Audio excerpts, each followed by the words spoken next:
नमस्कार, मैं हूं अशोक श्रीवास्तव। आप देख रहे हैं मीडिया दस्तक का यूट्यूब चैनल। उत्तर प्रदेश में कानपुर के बर्रा में संजीत यादव का शव पांडू नदी से अब तक बरामद नहीं हो पाया। मां बार बार चिल्लाकर बेटे को आवाज़ दे रही है। बहन रुचि का रो रो कर बुरा हाल है। वह पुलिस से गुहार लगा रही है कि भाई को जिंदा नहीं ला सके तो कम से कम मुर्दा ही ला दो। रक्षाबंधन आ रहा है, आखिरी बार उसकी कलाई पर राखी तो बांध दूं। संजीत के बहन की ये अपील आंखें नम करने वाली है। संजीत को 20 जून को बदमाशों ने अपहरण कर लिया था और 26 जून को ही उसकी हत्या कर दी थी। कानपुर के बर्रा इलाके में रहने वाले लैब टेक्नीशियन संजीत के परिवार वालों के पास फिरौती के लिए फोन आया था।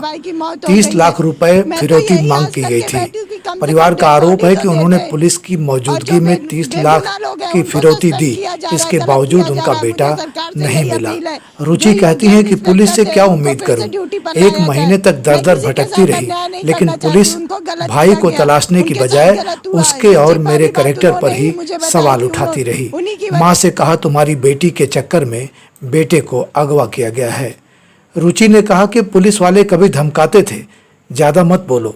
कभी कहते थे कि मीडिया तुम्हारे भाई को ढूंढने नहीं जाएगी, इसलिए मीडिया के पास मत जाओ। रुचि कहती हैं कि कई बार तो हमने पुलिस वालों के कहने पर मीडिया से झूठ भी बोला। रुचि ने कहा मेरा भाई पूरे मोहल्ले को समझाता था, हंसी खुशी से जियो, जिंदगी का कोई भरोसा नहीं, लड़ने से क्या फ़ायदा, गले मिलकर रहो। अब आप ही बताओ, मेरा भाई लड़ाई झगड़े से कितना दूर रहता था? उसने किसी का क्या बिगाड़ा था? रुचि ने यह भी कहा कि जिस तरह मेरे भाई को तड़पा तड़पा कर मारा गया, वैसे ही दोषियों को मेरे सामने फांसी दी जाए, तब मेरे परिवार को सुकून मिलेगा। जितने पुलिसकर्मी दोषी हैं उन्हें भी नहीं बख्शा जाए, क्योंकि उन पर कड़ी कार्रवाई नहीं हुई तो वे जहां रहेंगे वहां फिर किसी के घर का चिराग बुझ जाएगा। संजीत के दोस्तों को गुरुवार को गिरफ्तार किया गया है। उन्होंने बताया कि उन्होंने संजीत का शव पांडू नदी में फेंक दिया था। इस मामले में एक आईपीएस समेत 11 पुलिसकर्मियों को सस्पेंड किया जा चुका है। पुलिस को संजीत की लाश अभी तक नहीं मिली। आप सुनिए उसकी बहन रुचि की अपील। मीडिया दस्तक की रिपोर्ट। नमस्कार।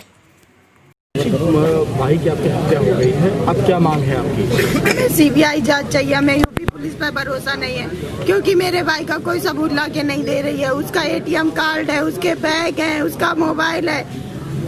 गाड़ी तो कहीं से भी उठा के ला के दे सकते हैं, लेकिन जो प्रूफ है वो ला के मुझे नहीं दी है। डेड बॉडी भी नहीं ला के दी है। 24 घंटे हो गए मुझे बताए हुए कि तुम्हारे भाई की मौत हो गई है।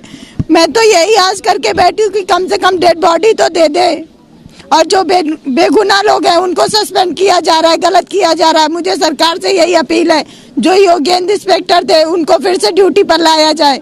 मैं किसी के साथ अन्याय नहीं करना चाहती, उनको गलत किया गया, उनके साथ गलत हुआ। ये चिप वाली बात उन्होंने ही मुझे बताई थी। उन्हीं की वजह से मुझे इतना दिमाग आया था कि उस बैग में चिप डलवाई जाए। आखिर क्यों सीबीआई की आप जांच की मांग कर रहे हैं? यूपी पुलिस मुझे कैसे कुछ भी सही नहीं बता रही है, इसलिए मुझे सीबीआई जांच चाहिए। मुझे यूपी पुलिस पर भरोसा नहीं है। इस पूरी घटना को अंजाम देने वाले 5 लोग गिरफ्तार हो चुके हैं। जी, अब क्या मांग है आपकी?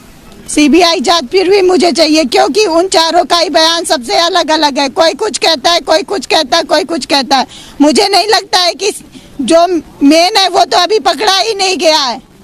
मेरी यही अपील है कि जो मेन है वो पकड़ा जाए। कल को फिर किसी बहन के साथ ऐसा ना हो, किसी भाई के साथ ऐसा, किसी बाप के साथ ऐसा ना हो, किसी माँ के बेटे के साथ ऐसा ना हो। इसलिए मुझे